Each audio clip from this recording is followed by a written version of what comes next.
Nouvelle capsule, les experts. On aborde pour vous les sujets bouillants quand se pose la question d'une migration vers Shopify. Toujours avec les amis Stanislas, l'expert tech, et Ludovic, l'expert SEO. Alors, un marchand ne change pas de plateforme CMS pour se faire plaisir, mais pour pouvoir développer son activité et répondre notamment à différents enjeux commerciaux et organisationnels. La question est donc toute simple. Shopify va-t-il vraiment accélérer ma croissance ? Stanislas, à toi de commencer. Quand tu accompagnes un marchand vers Shopify, quels sont les indicateurs business qui sont impactés quasi immédiatement ? Écoute Christophe, le premier, je pense que c'est le taux de conversion. C'est globalement aujourd'hui une promesse Shopify et j'allais dire une réalité qu'on a constatée à l'agence sur les dernières années. C'est qu'en général, lors d'une migration Shopify, la priorité va être donnée à ce taux de conversion et justement profiter de la puissance de Shopify sur cette partie-là. Maintenant, il y a un indicateur qui est beaucoup moins identifié ou identifiable, mais qui est tout aussi important, voire plus, c'est l'autonomie des équipes métiers. Et là, j'allais dire que de ce point de vue-là, Shopify renverse vraiment la table parce qu'il permet à l'ensemble des marchands de reprendre la main sur le pilotage quotidien de leur e-commerce. Alors, on le redit, c'est très très important, c'est le temps de cerveau disponible et le focus des équipes qui peut être nettement plus orienté sur « tiens, allons chercher du business » plutôt que sur « tiens, corrigeons les bugs ». Effectivement. Je pense que la vraie plus-value de Shopify, c'est que ça peut gommer certaines frictions qui pénalisent beaucoup de marchands aujourd'hui. Et j'ai commencé par la notion de dette technique qu'on va rencontrer la plupart du temps sur des CMS open source avec ces montées de versions régulières qui impactent la stabilité des plateformes. Le choix de Shopify n'est pas non plus magique. Aujourd'hui, migrer sur Shopify n'est pas une garantie. Encore une fois, si vous avez une boutique qui ne fonctionne pas sur un autre CMS, il y a peu de chances qu'elle fonctionne demain sur Shopify. Ça nécessite quand même d'avoir un alignement entre produit, positionnement et surtout capacité pour un marchand à être vraiment au cœur des attentes de ses clients. Maintenant, cette dette technique, on la retrouverait de la même manière sur Shopify si on était parti sur les mauvaises bases. Alors, il y a notamment les thèmes, les solutions tierces qui sont déjà préintégrées.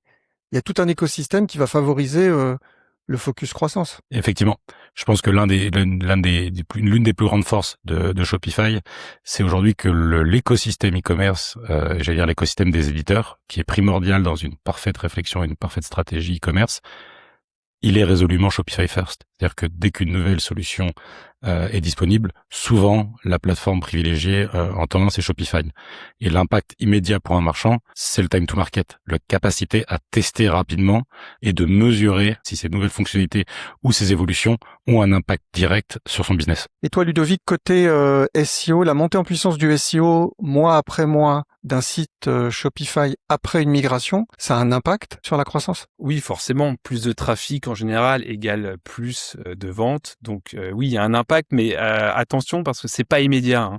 En général, les migrations sur Shopify commencent plutôt par, on va dire, une baisse de visibilité qui est liée notamment au fait que Google a besoin de temps pour digérer la migration.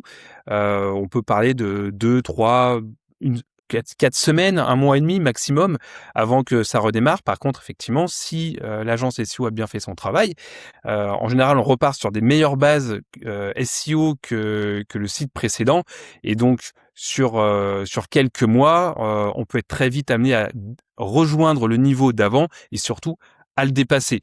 Et donc oui, Shopify peut représenter un accélérateur au même titre que n'importe quelle migration qui est bien gérée en SEO. Le SEO dépend pas que du CMS, hein. Il y a des aspects, des critères en SEO qui sont complètement externes, notamment la création d'autorité ou ce qu'on appelle aussi la popularité d'un site, d'un nom de domaine. Ça, c'est des éléments qui sont travaillés complètement en dehors et qui peuvent être boostés sans aucune référence à un CMS en particulier. Et alors, moi qui suis pas un expert SEO, parfois j'entendais dire que comme Shopify et Google s'entendent bien, les sites Shopify étaient particulièrement bien référencés par défaut en Google? Alors, si Shopify avait cette capacité d'influence à ce niveau auprès de Google, ça serait merveilleux, mais malheureusement non, il y a pas de deal entre Google et Shopify.